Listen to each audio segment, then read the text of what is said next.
Moving on to LinkedIn, we've definitely seen a huge amount of new features which are coming out to do with LinkedIn video. And LinkedIn video is getting a lot of attention at the moment because recently they have been massively optimizing vertical video on the feeds. LinkedIn actually brought out some fresh best practices recently, and they are now saying you should be shooting vertically for LinkedIn. So this is the first time we've actually heard LinkedIn saying you need to be shooting vertically. So I think that's a really interesting move. So it's that 9:16 aspect ratio that they want to see in the feed. They're also recommending that you keep videos under 2 minutes, but even shorter than that is better. And to cut out any dead space. Dead space is where you sort of go, or you have pauses between what you're saying.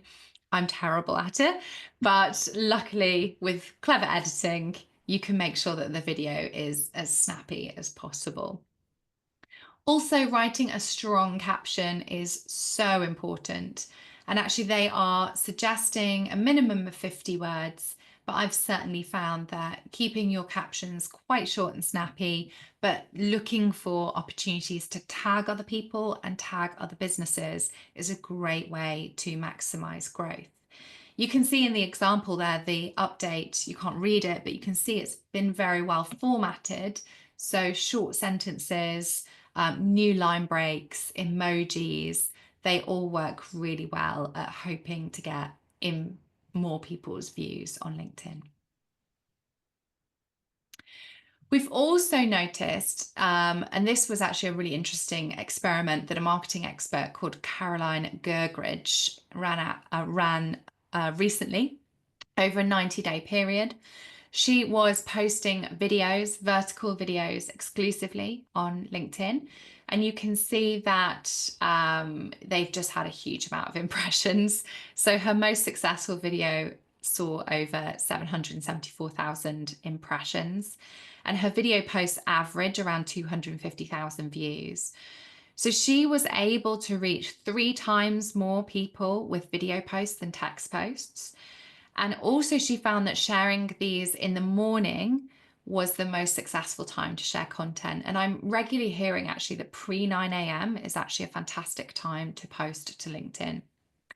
Videos under 5 minutes on LinkedIn definitely drive the best engagement.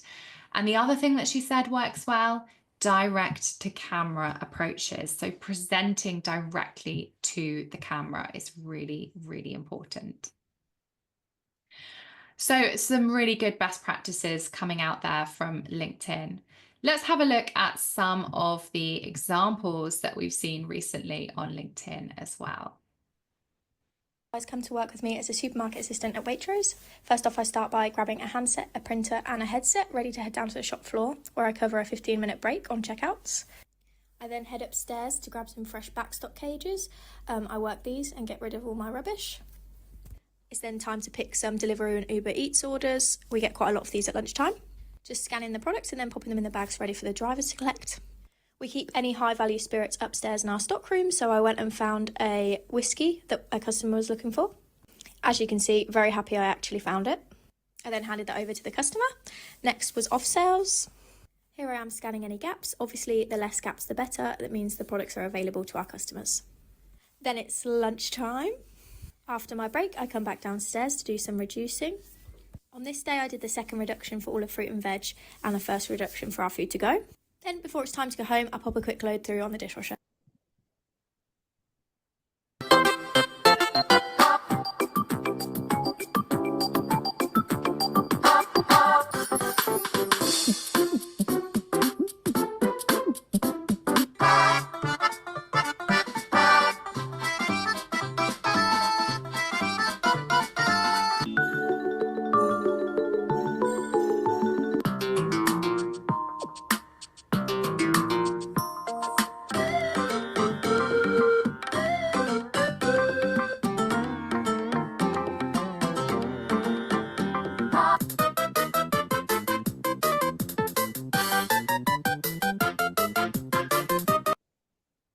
Okay, so two different examples there, but both examples are very much EGC, which is a big trend we're set to see next year, employee generated content. So not UGC, but EGC.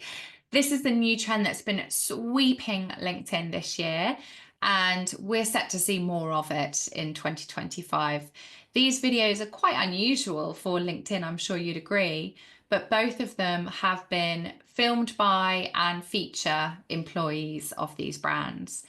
So this kind of content really gives much more of a humanized, less corporate look to these companies, and is seeing huge engagement on LinkedIn at the moment.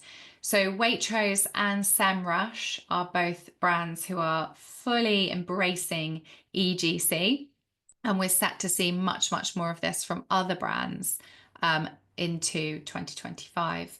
So if you're thinking about creating more employee generated content, definitely something I would be considering is who your brand champions can be. Whether you are needing to do some more training or write some strategies for specific people within your business, or whether you need to go down the route of beginning to select social media champions and kind of training them up from scratch. If you follow SEMrush on the right there, you'll notice that Chris has become a little bit of a legend in social media, and he features in a lot of the videos, which is one way of doing it, where you have one main kind of brand ambassador, as it were, or employee ambassador. Or Waitrose take a completely different approach, where they actually use a huge host of content from all different supermarkets and all different employees across the country.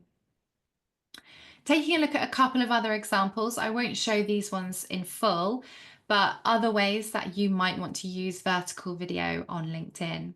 The moment this water balloon bursts. We're going to figure this out using high-speed photography. There's no camera we have with the shutter fast enough to stop this action. And it would be impossible to take a picture at that exact moment. But we figured out a way. We're going to turn on all the lights. I'm going to fire the camera so the shutter's going to open. We're hanging the balloon right in front of the light. Here's the sound trigger. So when we pop the balloon with this pin, the sound trigger will hear it and fire the strobe, and that's what will stop the action. Oh, cool. You can see the pin right here, popping it, and then the skin just disappears, but the water still holds the shape of the balloon. Sound travels at a speed. It will capture the explosion of the water balloon a little sooner than the last time. 2, 3. You can actually see the balloon tearing right here. I feel like this is one of these things you can kind of do all day, and every single one is going to be different. Everyone's going to be different. That's totally different. So this is the difference between 1/1200th of a second and 30,000th of a second. Learning how to use strobes and learning how to really understand light is key to being a good studio photographer.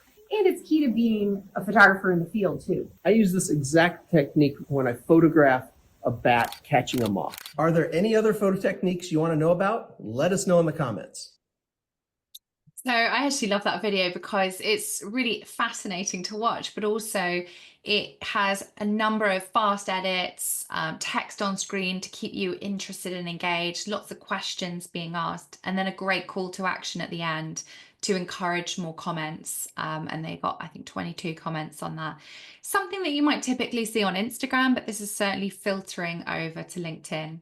And then the final example is the head of TED doing a direct call for entries for TED Talks, which I thought was a really interesting way to humanize the brand.